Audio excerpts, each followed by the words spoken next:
சென்னையில் நிறைய haunted place இருக்குது. இருந்தாலுமே சென்னை பெசன்ட் நகரில் ஒரு பயங்கரமான ஹாண்டட் அப்பார்ட்மெண்ட் இருக்குதுன்னு சொன்னால் நீங்கள் எத்தனை பேர் அதை நம்புவீங்க? சென்னை பெசன்ட் நகரில் வால்மீகி நகர்னு ஒரு ஏரியா இருக்குது. அந்த ஏரியாவுள்ள 6th கிராஸ் ஸ்ட்ரீட்டில் ஒரு பயங்கரமான ஹாண்டட் அப்பார்ட்மெண்ட் இருக்குது. இன்றைக்கும் அந்த அப்பார்ட்மெண்ட் பக்கத்தில் நைட் டைமில் மக்கள் போகிறதுக்கு பயப்படுறாங்கன்னு சொன்னால் நீங்கள் அதை நம்புவீங்களா? அப்படி அங்கே என்ன நடந்ததுன்னு பார்க்குறதுக்கு முன்னாடி நீங்கள் இன்னும் நம்ம சேனலை சப்ஸ்கிரைப் பண்ணாமல் பார்க்குறீங்கன்னா மறக்காமல் சேனலை சப்ஸ்கிரைப் பண்ணி வச்சுக்கங்க. நான் உங்கள் தமிழ், இது உங்கள் மிஸ்டர் உங்கள் சேனல். வாங்க வீடியோக்குள்ளே போகலாம். அது கரெக்டாக 2004 வருஷம் ஒரு புதுசாக கல்யாணமான இளம் தம்பதியினர் வந்து அந்த வீட்டுக்கு புதுசாக குடிபெயர்ந்து வராங்க. அதாவது வீட்டுக்கு ரெண்ட்டுக்கு வராங்க. வீடு பார்க்குறாங்க, ரொம்ப அழகாக இருக்குது.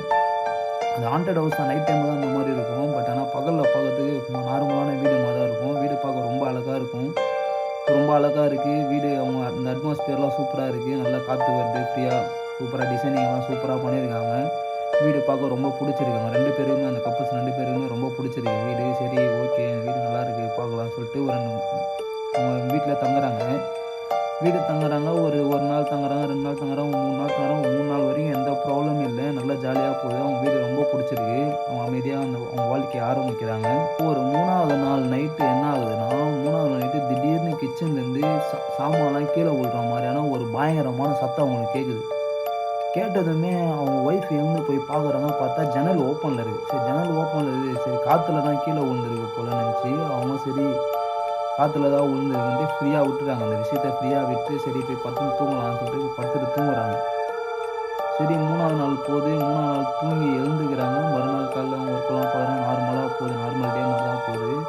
நைட்டு போய் தூங்குறாங்க. கரெக்டாக நைட்டு ஒரு 2:30 மணிக்கு ஒரு பெண்மணி அழுகுற மாதிரியான அழுகுறல் சத்தம் அவங்களுக்கு கேட்குது.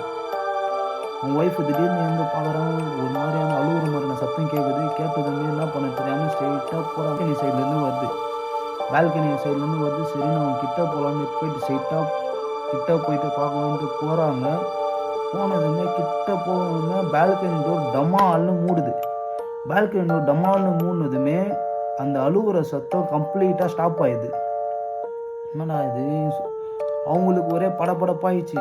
ஏன்னா இது புதுசு, இப்போ தான் வீட்டுக்கு வந்தோம், நல்லா தான் இருந்தது, திடீர்னு இந்த மாதிரி இருக்குன்ட்டு அவங்க ஒய்ஃபு ரொம்ப படபடப்பாயிட்டாங்க. அதை பார்த்ததுமே அவங்க ஒய்ஃபு ஒரு மாதிரி பதட்டமாகிடுச்சு. சரின்னு போய் ஸ்ட்ரைட்டாக போய் அவங்க ஹஸ்பண்டை சொல்கிறாங்க, இந்த மாதிரி இருக்குங்க. நான் ஸ்ட்ரைட்டாக போனேன், அழுகுறவங்க ஒரு பெண்மணி அழுகுற மாதிரியான சத்தம் கேட்டுச்சு. சரின்னு ஸ்ட்ரைட்டாக போனோடனே கதவு டம்மால்னு சாத்துது. அதுக்கப்புறம் அழுகுற சத்தமே கேட்கலன்ட்டு அவங்க ஒரு மாதிரி படபடப்பாக சொல்கிறாங்க.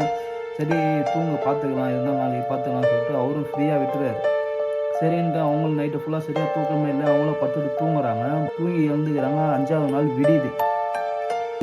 அடுத்த நாள் விடிஞ்சதுமே அவங்க ஸ்ட்ரெயிட்டாக போயிட்டு இந்த மாதிரி இந்த அப்பார்ட்மெண்ட்டோட செக்யூரிட்டி கிட்ட போயிட்டு கேட்குறாங்க, இல்லைண்ணா இந்த மாதிரி நைட்டு ஒரு பெண்மணி அழுகுற மாதிரியான சத்தம் கேட்டுச்சு, என்னென்ன நடந்ததுங்க, ஏதாவது ப்ராப்ளம் இது முன்னாடி எதனா நடந்திருக்கான்னு சொல்லிட்டு கேட்கும்போது அதுக்கு அந்த செக்யூரிட்டி சொல்கிறாரு, இல்லை மேடம், இதுக்கு முன்னாடி ஒரு கப்புள்ஸ் இருந்தாங்க.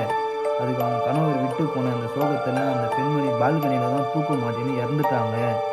ஸோ அப்போலேருந்தே நைட்டு 2:30 மணிக்கு மேலே இதே அழுகுற சத்தம் எனக்கும் கேட்குது, இங்கே இருக்க எல்லாருமே கேட்டிருக்காங்க. அதனால தான் இந்த அப்பார்ட்மெண்ட்டுக்கு யாருமே வரமாட்டாங்கன்னு சொல்லிட்டு சொன்னதையுமே அவங்களுக்கு தூக்கி வாரி போட்டுச்சு.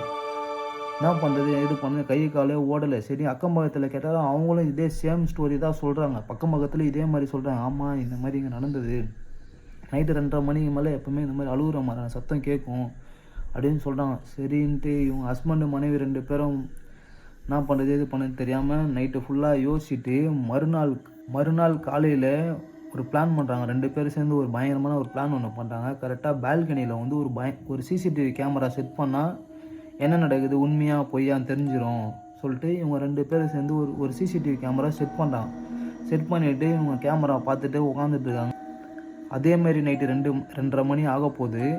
சரிண்டு கேமராவை பார்த்துட்டே இருக்காங்க. 2 பேரும் கேமராவை பார்த்துட்டே இருக்காங்க. ஒரு வெள்ளையான உருவம் கேமராவை பார்த்துட்டு ஸ்ட்ரெயிட்டாக நிற்குது. அதை பார்த்ததுமே இவங்களுக்கு தூக்கி வாரி போட்டு நைட்டே இவங்க கணவன் மனைவி 2 பேருமே சாமானெல்லாம் தூக்கிட்டு அந்த வீட்டை விட்டே ஓடிட்டாங்களாம். அப்போலேருந்து அந்த வீட்டுக்கு இன்ன வரைக்கும் யாருமே இன்னும் வரல அப்படின்னு சொல்கிறாங்க.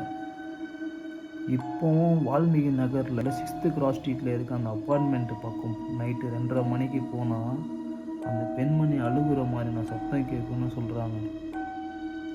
அந்த பெண்மணி யாருக்காகவோ காத்துட்ருக்காங்க அப்படின்னு சொல்கிறாங்க. இந்த மாதிரியான கோஸ்ட் ஸ்டோரிலாம் பார்க்கணுன்னா மறக்காமல் நம்ம சேனலை சப்ஸ்கிரைப் பண்ணி வச்சுக்கோங்க. நான் உங்கள் தமிழ் இது உங்கள் மிஸ்டர் மொமன் சேனல். வீடியோ பிடிச்சிருந்தா லைக் பண்ணுங்கள், கமெண்ட் பண்ணுங்கள், ஷேர் பண்ணுங்கள். பாய்.